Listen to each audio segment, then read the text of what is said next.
안녕하십니까. 복음 오직 예수 유튜버 시간입니다. 지난주에는 진정한 회개에 대해서 이야기를 나눴습니다. 오늘은 사람이 의롭다 하심을 얻는 길, 어떻게 의롭다 하심을 얻는가 하는 그 길, 즉 믿음에 대해서 이렇게 나누고자 합니다. 지난주에 진정한 회개라는 것은 한번 다시 돌아가 생각해보면 죄를 깨닫고 세상에 있던 것에서 돌이켜서 주님께로 나와서 전환을 하고 하나님의 나라에 들어가고 또 회개에 합당한 삶을 살아내는 것, 그것이 진정한 회개였었습니다. 그래서 세례 요한도 회개하라 천국이 가까웠느니라 그랬고, 또 예수님도 똑같이 회개하라 천국이 가까웠느니라 그랬습니다. 오늘 말씀은 그래서 회개라는 것은 주님께 돌이켜서 죄에서 나와서 의의 길로 가는 것인데, 그 회개는 그에 합당한 삶이 또 같이 동반되는 거라고 했습니다. 이 회개에 합당한 삶을 살아내야 하는데, 그걸 도대체 어떻게 살아내는 걸까 하는 것을 또 같이 나눠보고자 합니다.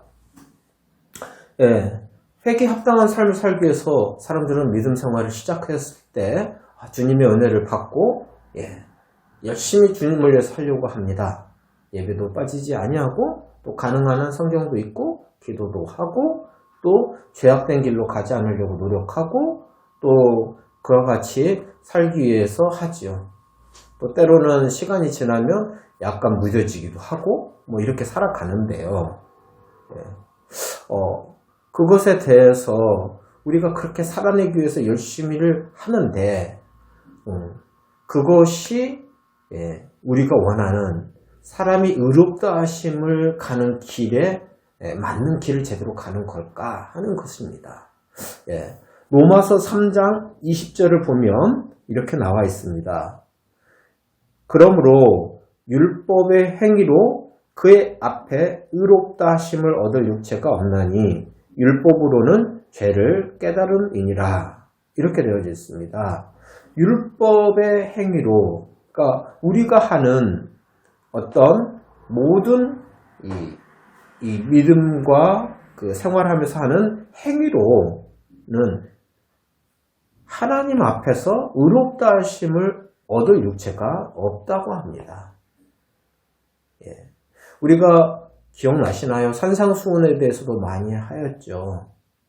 형제에 대해서 나가라 하지 말고, 여자를 보고 음욕을 품지 말고, 오리를 가자면 십리를 가고, 이와 같은 말씀들 기억나실 겁니다. 근데 그와 같은 어떤 행위도 하고 하면 할수록 그것으로 완전해져서 그의 앞에서, 하나님 앞에서 의롭다 하심을 얻을 육체가 없다고 합니다. 오히려 그와 같은 것을 하면 할수록 깨닫는 것은 율법으로는 죄를 깨달음이니라. 이렇게 되어져 있습니다.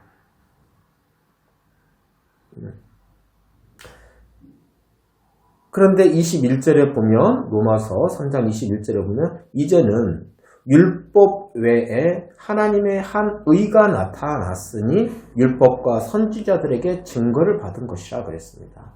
그와 같은 율법은 행위로 완성을 해야 되는데, 그런 율법을 외에 하나님의 한 의가 나타났다고 합니다. 그것은 22절에서 보면 곧 예수 그리스도를 믿음으로 말미암아 모든 믿는 자에게 미치는 하나님의 은이 차별이 없느니라 그랬습니다. 율법 외에 하나님의 한 의가 나타났는데 그것은 곧 예수 그리스도를 믿음으로 말미암는 것이라고 합니다. 이것은 차별이 없다고 합니다. 모든 믿는 자에게. 또 한 절 보실까요? 로마서 3장 28절은 그러므로 사람이 의롭다 하심을 얻는 것은 율법의 행위에 있지 않고 믿음으로 되는 줄 우리가 인정하노라. 그랬습니다. 좀 헷갈리시죠? 우리는 믿음으로 살기 위해서 회개 합당한 삶을 살아내기 위해서 열심히 하고자 하는데 그것으로 하나님의 의에 이르기는 어렵다는 거죠. 오히려 28절에서 보시다시피 사람이 의롭다 하심을 얻는 것은 율법의 행위에서 있지 않고 믿음으로 된다고 이렇게 말씀하고 있습니다. 그러면 우리가 율법 행위가 나쁜 것이냐 하지 말아야 될 것이냐 그건 물론 아니죠. 그러면 어떻게 도대체 연결이 되는 걸까요? 신앙생활을 하면서 이 양자 간의 이 차이에 대해서 부딪히게 됩니다. 어떤 이들은 신앙으로서 그걸 부딪히기도 하고 어떤 이들은 이론상으로 부딪히기도 합니다. 이 말씀에 대해서 우리가 바라보는 한 의는 무엇이었냐면은 하나님의 한 의는 예수 그리스도를 믿음으로 된다고 하였습니다. 그것에 대해서 히브리서 기자는 히브리서 12장 2절에서 이렇게 이야기하고 있습니다. 믿음의 주요 또 온전케 하시는 이인 예수를 바라보자.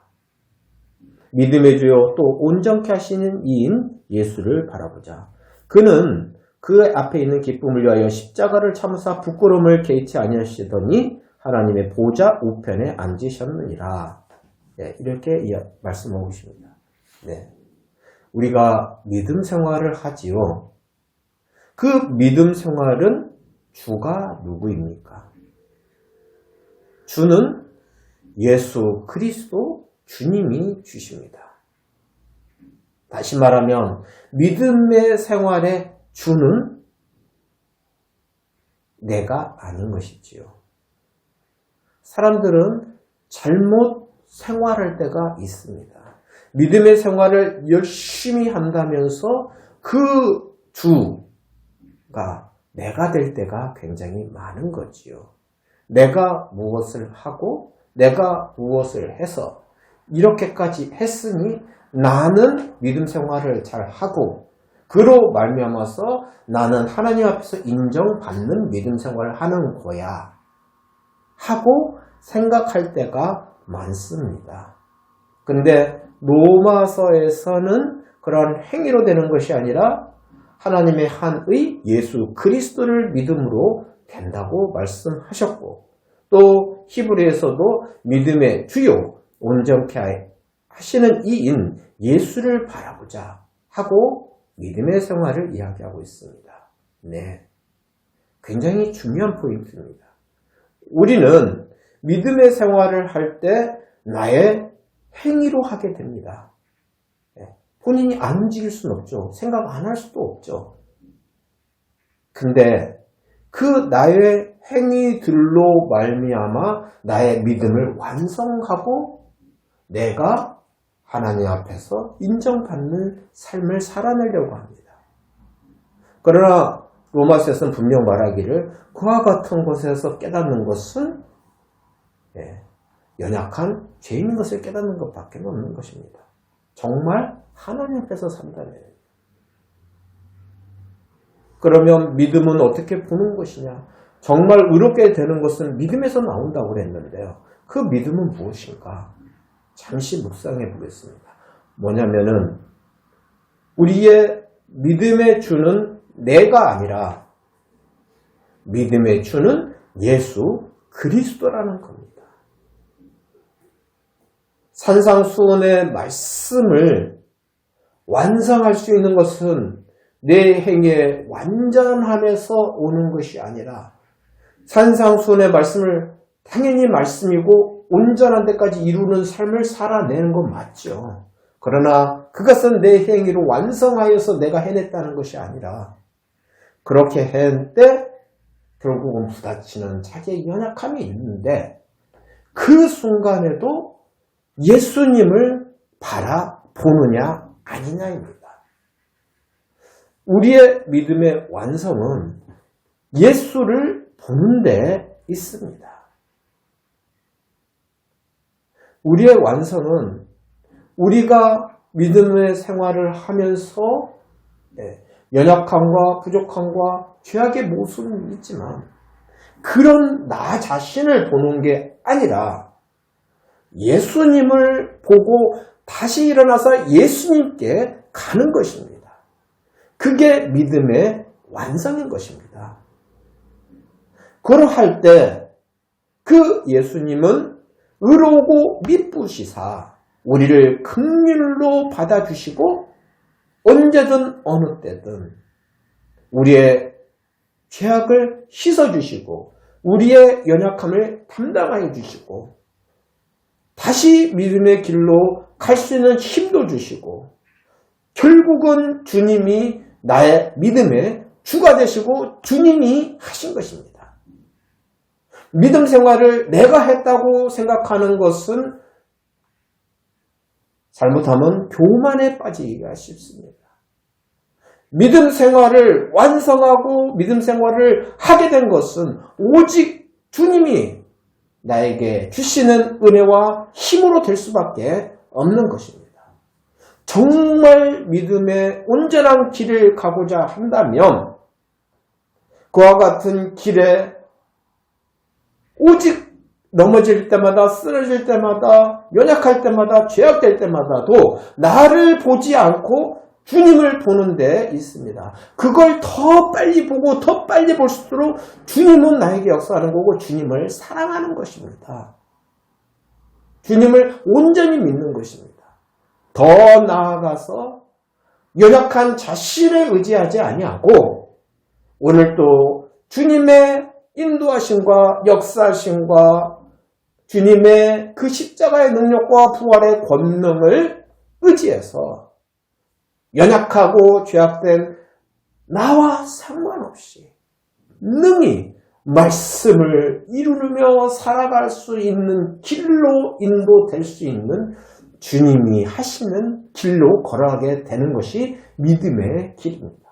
고로 오늘 로마서에서 말씀하신 것 같이 하나님의 하늘이 사람이 의롭다 하는 길은 로마서 3장 28절에서 같이 율법의 행위에 있지 않고 믿음으로 되는 줄 우리가 인정하노라 그랬습니다. 이것을 로마서 4장에서는 아브라함을 통하여서 또 한 번 증명하고 있습니다. 로마서 4장 5절에 이를 아니할지라도 경건하지 아니한 자를 의롭다 하시는 이를 믿는 자에게는 그의 믿음을 의로 여기시나니 일을 하지 않고 경건하지도 않는데 이런 자도 의롭다 하시는 그 주님을 믿는 자에게 그의 믿음을 의로 여기시는 것입니다. 그리고 그 주신 힘으로 살아내는 것입니다. 살아지는 것입니다. 그것을 하신 분은 주님이십니다. 아브라함은 로마 4장 18절에서 아브라함이 바랄 수 없는 중에 바라고 믿었으니 이는 내 후손이 이와 같으랴 하신 말씀대로 많은 민족의 조상이 되게 하려 하심이라. 그가 100세나 되어 자기 몸이 죽은 것 같고 살의 태가 죽은 것 같음을 알고도 믿음이 약하여지지 아니하고 18절의 말씀으로 믿음의 출발을 시작하였는데 그 믿음으로 출발하여서 그 말씀을 이루는 것은 자기의 힘이 하나도 없었죠. 아브라함은 100세가 되고 사라도 90세가 되어서 태가 다쳤기 때문에 그런데도 믿음이 연약하시지 아니하고 어떻게요? 바라볼 수 없는 중에 주님을 바라보았던 것입니다. 20절 믿음이 없어 하나님의 약속을 의심하지 않고 믿음으로 경고하여져서 하나님께 영광을 돌리며 21절 약속하신 그것을 또한 능히 이루실 줄을 확신하였으니 22절 그러므로 그것이 그에게 의로 여겨졌느니라. 아멘. 우리가 말씀을 완성하는 것은 주님을 믿을 때고 주님을 바라볼 때입니다. 우리의 연약함과 부족함이 극복되어서 말씀대로 순종하여 말씀을 완성할 수 있는 것은 주님을 바라볼 때입니다. 우리의 눈이 나를 보지 않고 믿음의 생활이 믿음으로 산다면서 나를 보지 않고 나의 행위에 근거하지 말고 오직 주님만 보고 주님이 해주시는 그것을 바라보며 의지하며 인도하심을 받아서 주의 능력을 덧입어서 주님이 하는 것을 확인하는 그런 믿음의 길을 가기를 간절히 소원합니다. 믿음의 주는 내가 아니요 주님이기에 우리는 믿음의 완성을 이룰 수 있고 구원에 들어갈 수가 있고 하나님 나라에 가기까지 구원의 완성이 되어질 수가 있을 것입니다. 다시 한번 로마서 4장 28절을 읽어보겠습니다. 그러므로 사람이 의롭다 하심을 얻는 것은 율법의 행위에 있지 않고 믿음으로 되는 줄 우리가 인정하노라. 히브리서 12장 2절을 다 같이 한번 읽어보시겠습니다. 믿음의 주요 또 온전케 하시는 이인 예수를 바라보자. 그는 그의 앞에 있는 기쁨을 위하여 십자가를 참으사 부끄러움을 개의치 아니하시더니 하나님 보좌 우편에 앉으셨느니라. 여러분들에게 믿음의 주요 온전케 하신 예수를 바라보는 믿음의 삶이 있기를 간절히 바라겠습니다. 그것이 온전한 의를 이루는 삶으로 구원에 이르게 될 것입니다. 감사합니다.